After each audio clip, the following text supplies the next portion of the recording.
بسم اللہ الرحمن الرحیم نحمدہ ونصلی علی رسولہ الکریم۔ اللہ تعالیٰ کے جو مبارک مہینے مبارک دن ہیں رمضان المبارک وہ شروع ہونے والے ہیں۔ رمضان المبارک کا مہینہ ایک ایسا مہینہ ہے جس کو خیر و برکات کا مہینہ کہا جاتا ہے، مغفرت کا مہینہ کہا جاتا ہے، رحمت کا مہینہ کہا جاتا ہے، جہنم سے آزادی کا مہینہ کہا جاتا ہے۔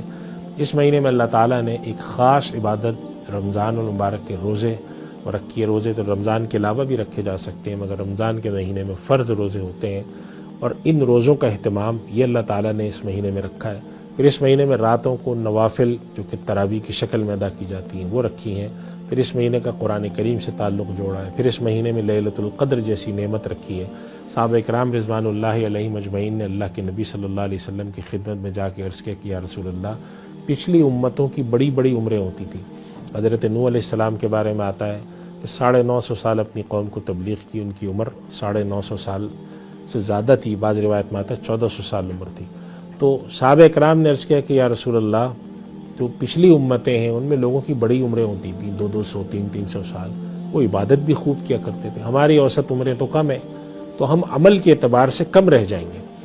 یعنی صحابہ کرام کو اللہ تعالیٰ نے ایسا بنایا تھا کہ دین اور عمل کے اندر وہ سبقت لے جانے کی کوشش کرتے تھے۔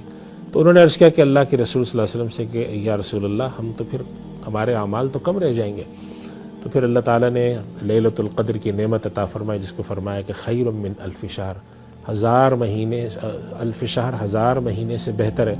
اور اس کی جب ہم کیلکولیشن کرتے ہیں تو تقریباً 80 سال یا 80 سال سے اضافی مدت بنتی ہے۔ اگر ایک آدمی نے اپنی زندگی میں محنت کر کے 10 دفعہ لیلۃ القدر حاصل کر لی، صرف 10 دفعہ بھی، تو اس کا مطلب یہ ہوا کہ وہ قریب 800 سال کی عبادت، بلکہ اس سے بہتر، یہ نہیں فرمایا کہ لیلۃ القدر 1000 مہینے کے برابر، فرمایا اس سے بہتر ہے۔ اس وجہ سے رمضان المبارک کے مہینے کے بارے میں امت کے اندر ہمیشہ بڑا اہتمام رہا ہے کہ اس مہینے میں روزے بھی رکھے جائیں، اس مہینے میں تلاوت بھی ہو، اس مہینے میں تراویح بھی ہو، اس مہینے میں نوافل بھی ہو، اس مہینے میں تہجد بھی ہو، اس مہینے میں راتوں کو تہجد کے وقت کے لیے ہم قیام اللیل کا لفظ استعمال کرتے ہیں، خوب لمبی لمبی نوافل پڑھی جائیں، اللہ سے دعائیں کی جائیں، ان راتوں کو کارآمد بنانے کی کوشش کی جائے، رحمت کے عشرے میں رحمت حاصل کرنے کی، مغفرت کے عشرے میں مغفرت حاصل کرنے کی، اور جہنم سے آزادی کے عشرے میں جہنم سے آزادی حاصل کرنے کی۔ یہ مبارک مہینہ شروع ہو رہا ہے۔ اللہ کے نبی صلی اللہ علیہ وسلم نے رمضان المبارک شروع ہونے کے وقت صحابہ اکرام کو جمع کر کے ارشاد فرمایا تھا کہ اے لوگوں، تم پر ایک بڑا مبارک مہینہ سایہ افغن ہونے والا ہے، تم پر آنے والا ہے۔ اور وہ ایسا مبارک مہینہ، اس کی پوری فضیلت بیان فرمائی تھی کہ اس کے اندر اللہ تعالیٰ نے نوافل کو ایسا قرار دے دیا، اور اگر کوئی شخص اس کے اندر ایک نفل پڑھتا ہے تو اس کو فرض کا ثواب ملتا ہے، اور اگر کوئی فرض پڑھتا ہے تو اس کو کئی گنا ثواب ملتا ہے۔ اور یہ بھی فرمایا کہ اگر کوئی شخص اس کے اندر کسی کو پیٹ بھر کے کھانا کھلا دے گا تو اللہ تعالیٰ اس کو حوض کوثر سے پانی پلائے گا، میرے حوض کوثر سے بروز قیامت۔ سارے فضائل اس کے اندر موجود ہیں۔ اس مہینے کی تیاری ہمیں کرنی چاہیے۔ میں اس مہینے کے بارے میں 2 باتیں عرض کروں گا، بڑی افسوسناک باتیں۔ ایک تو یہ کہ اس مہینے میں اب دنیا میں جو چلن ہوتا جا رہا ہے، ہم بر صغیر ہند و پاک کی، اگر میں خاص طور پر پاکستان کی بات کروں، کہ اس مہینے کی راتوں کو لوگ میڈیا پر اور مختلف پروگرام دیکھ کر یا باہر جا کر گھوم پھرنے میں، شاپنگ میں سیلیبریشن کر کے ضائع کرتے ہیں۔ یہ مہینے اس قسم کی تفریحات کے لیے نہیں ہے کہ آپ راتوں کو جاگیں تو بیٹھ کر ڈرامے دیکھیں، اور اس کے اندر آپ کوئز شو دیکھیں، اور اس کے اندر آپ فلاں کام کریں، یا بازاروں میں جائیں اور آپ جا کے وہاں کھانے پینے میں وقت ضائع کریں۔ اس کے لیے پوری عمر پڑی ہوتی ہے۔ یہ دن، یہ راتیں ایسی ہیں کہ جس کو اللہ کی طرف متوجہ ہوا جائے۔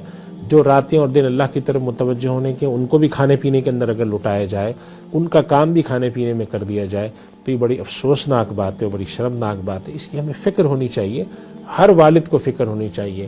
قیامت میں جب اللہ تعالیٰ کے ہم پیش ہوں گے اللہ کے حضور، تو اللہ تعالیٰ نے قرآن کریم میں ارشاد فرمایا قوا انفسکم واہلیکم نارا، وہ جہنم کی آنکھ سے بچا۔ ہماری ذمہ داری ہے کہ ہم اس طرف متوجہ ہوں۔ گھر سے ہم افطار کرنے کے بعد 15 منٹ لیٹ کر یہ کہہ کر نہ نکل جائیں بھی میں مسجد تراویح پڑھنے جا رہا ہوں۔ گھر کے اندر تراویح کا اہتمام کرائیں، بچوں کو تھوڑا سا وقت لگا کر بچوں کو کوئی حدیث سنائیں، کوئی درس سنائیں۔ جو چھوٹے بچے ہیں، خواتین ہیں، ان کو اپنے ساتھ نماز پڑھنے کی عادت ڈالیں، عملی زندگی کے اندر لائیں کہ جی میرے ساتھ سب بیٹھ کے قرآن کریم پڑھیں گے۔ جماعت سے ایک نماز اگر گھر میں ہوتی ہے تو ہوگی، کچھ چیزیں اپنے سامنے بچوں کو پڑھوائیں تاکہ یہ ماحول پیدا ہو۔ ہم لوگ بسا اوقات دین پر عمل پیرا ہوتے ہیں لیکن اولاد کی فکر مندی نہیں ہوتی۔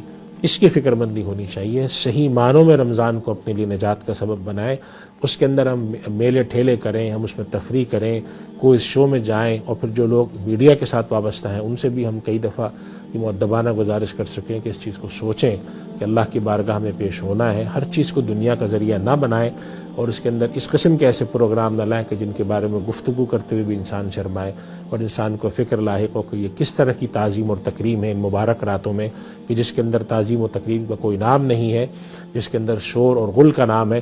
اللہ تعالیٰ نے مشرکین مکہ کے بارے میں یہ بات فرمائی تھی، وَمَا كَانَ صَلَاتُهُمْ عِندَ الْبَيْتِ إِلَّا مُقَامٌ وَتَصْدِيَةٌ، ان کی نماز جو بیت اللہ میں ہوتی ہے وہ تو سیٹیاں بجانے کا کام ہے، آوازیں نکالنے کا کام ہے۔